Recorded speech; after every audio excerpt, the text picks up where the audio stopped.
sa inyo lahat.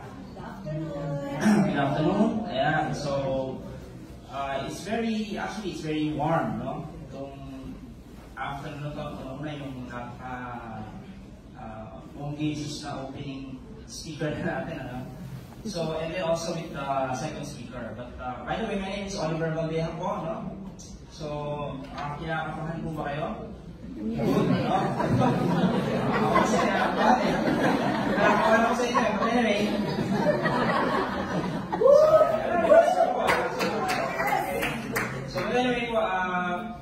I started here April last year nung una ko nag-attend, pero hindi pa ako member, no? And I came here after the earthquake. Nung time na yun, medyo hindi ko kumuna yung mga anak ko sa park. Sabi ko, ang galing na ninyo. So, ikaw na sa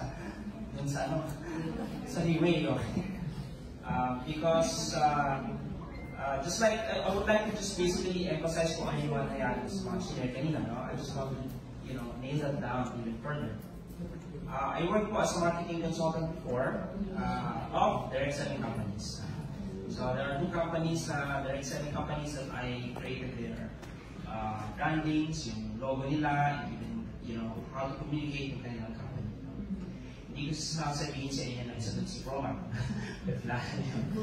Okay, so, but after, when I heard Leeway again, okay, but again, kasi noong 2017 po, katulad ni Sir Ben, okay, and nireject ko din yung Leeway, di ba? Oo, nireject ko din, sabi ko, diba? So, reaction natin issue na yun. And the person who shared with me was actually Spain Ann. So, sabi ko, so silently na lang, I actually didn't say anything. I just pushed out myself, ganun ang nangyari, no? And then, about 2 years after, yung friend ko, paulit-ulit ako pinupuntahan. No? Sabihin niya, bro, Leeway. Narinig ko na yan, paano eh? Diba? Eh, hindi naman ako. Sige, let's talk. Diba? Then, after a while, babalik naman, bro, update tayo. Ay, Leeway, padala ng link sa akin ng mga hindi yung pinagulod. So, I just turned it down. But then, about 2 years after that kasi, yung wife ko, which is here right now, no? Alam ko naman po yung wife ko. So, nung time mo na yun, lumalayo niya yung asthma to the point that hirap siya maglakad. Say, from here hanggang sa parking lang natin, abutin kami ng 30 minutes to get there. So, ganun kahirap. But we don't want to go into synthetic drugs anymore. Okay? Kasi alam namin, meron siyang side effects, tama?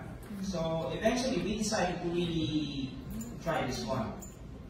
So, after a while, sabi ko, Lord, I'm making a decision. One time, sabi sa akin ni James, bro, drugs cannot regenerate the lungs of your wife. Tinamaan ko rin eh. Hindi ko alam kung sa me like this. But actually, I said, I believe. Oo, I believe. So, that night, sabi sa kanya, James, alam mo, wala ako 185,000 yun eh. But tonight, I'm making a decision. I'm in. Kasi sometimes po, hindi naman natin kinakailangan may pera tayo mga. We just decided na I'm in. Okay, so that was, but I was able to sign up po in James noong June 20. And by God's grace, I was able to form my team. And I would like to share a little bit of that, no? Because I realized that in order for us to build a team, yung team po natin, we don't build it now. We build it along the way. In fact, I heard an advice before from one of my mentors. I mean, you build a team long before you need them. You build a team long before you need them. So I belong to the Move Up team here. Ayan, sila Pastor Lea, no?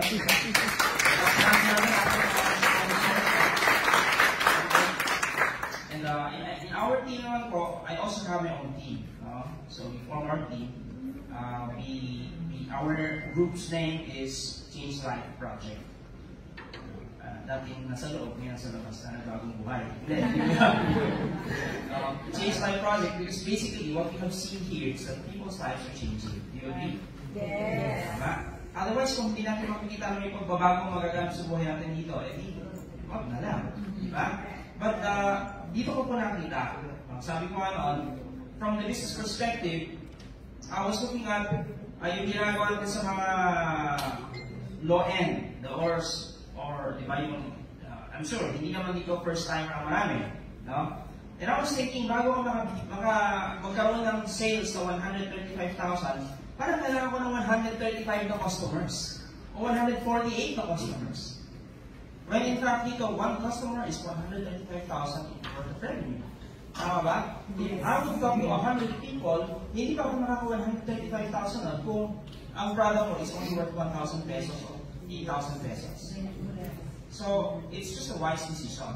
Now, sabi ko, kung maganda yung product na pinipigit mo, it doesn't matter naman eh.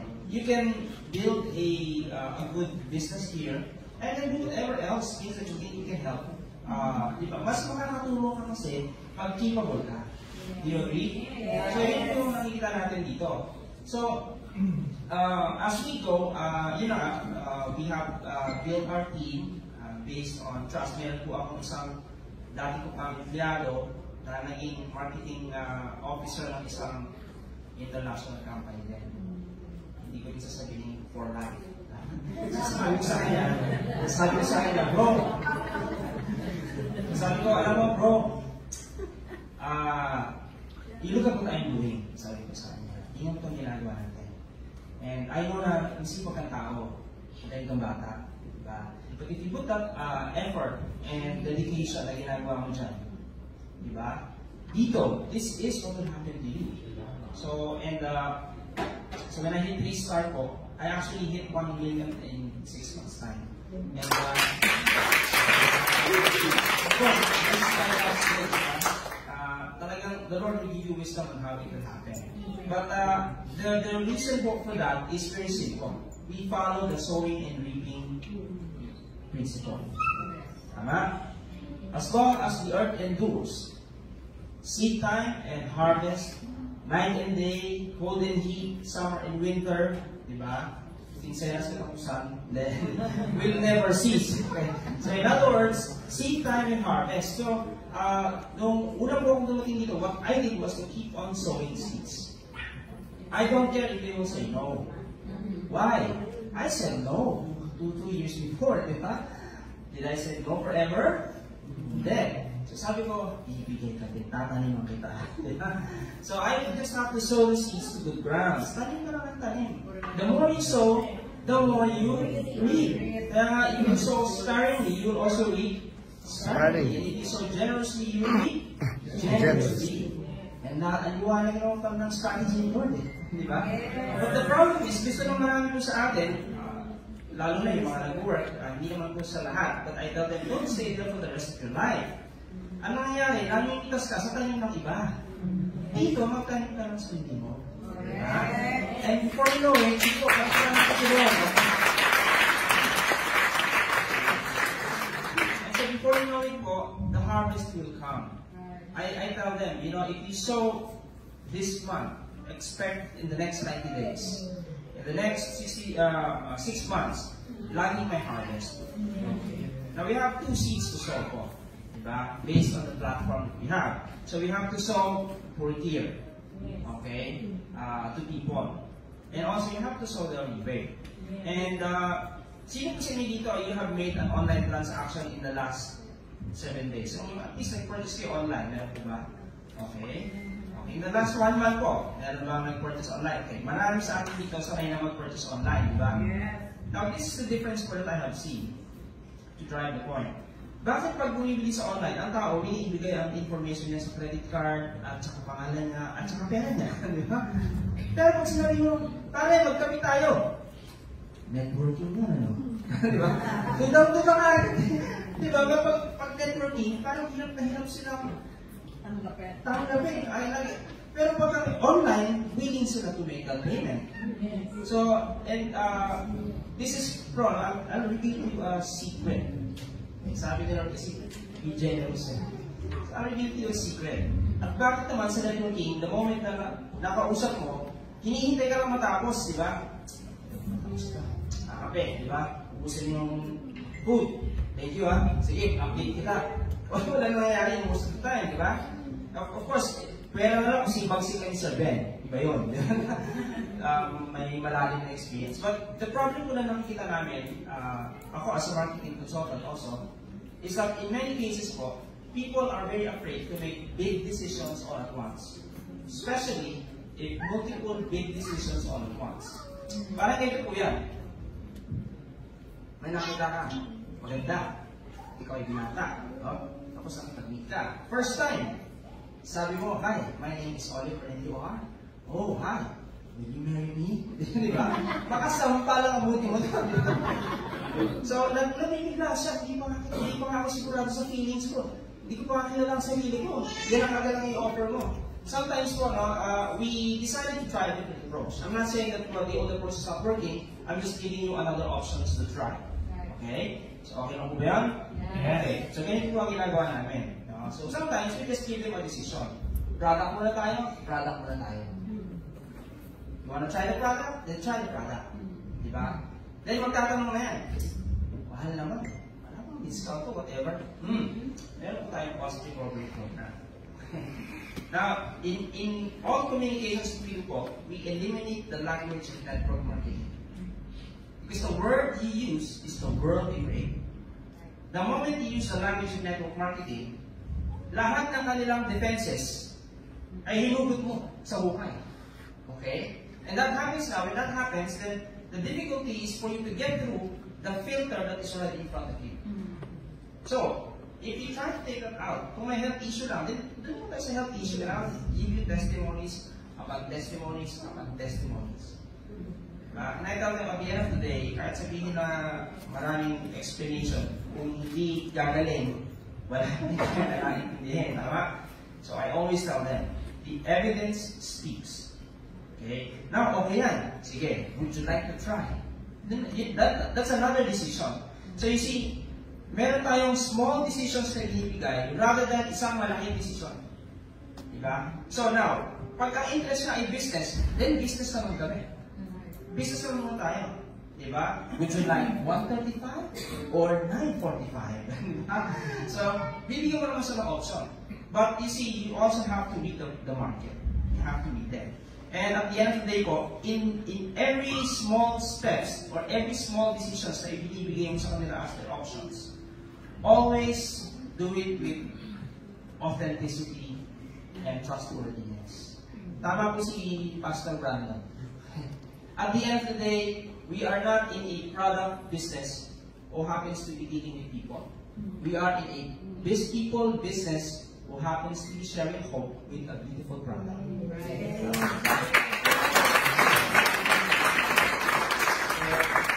So yun naman po, I really hope that you're able to see yourself also.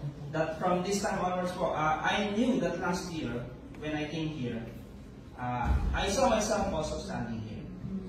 Sabi ko lang, Lord, I'll wait for my time. I'll wait for my time.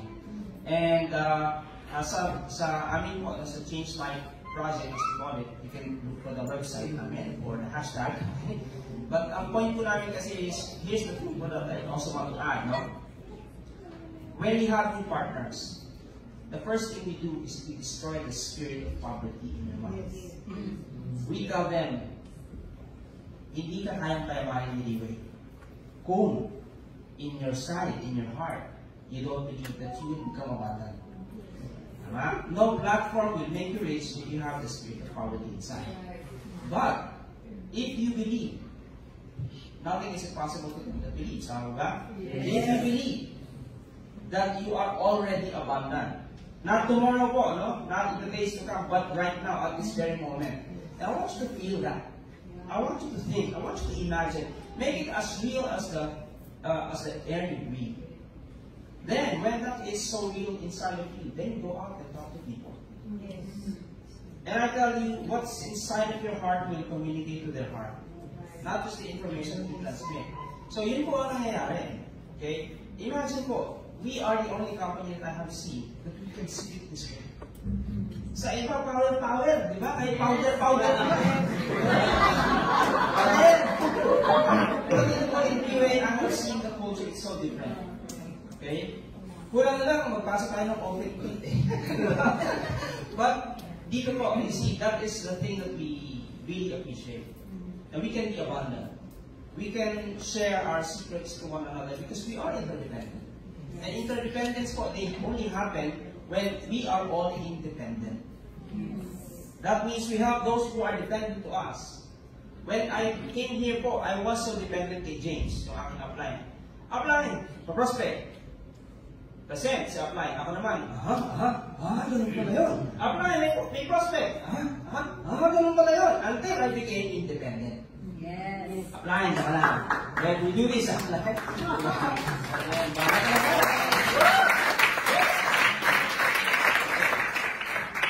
Until such time po that we became interdependent. Okay, now, everyone can build their own teams, and groups, but we are connected, no? You can actually find that doon sa the 4th generation thinking. But this is the only concept that tells about how network marketing is so different from all other platforms. Okay, hanapin niyo po yun. It was a 1990 pa. That's a book called, or writing about network marketing called the 4th generation thinking. It will tell you why interdependence is the only model of business where there is no slave and master relationship. In employment po, that's the master-slave relationship. Okay? But here, hindi po. The more I help you to become independent, the more I become independent. If I make you rich, I enrich myself. That's why it's only in this platform po, and especially in Reway, that we can actually release the spirit of abundance. So, yun lamang po. Magandang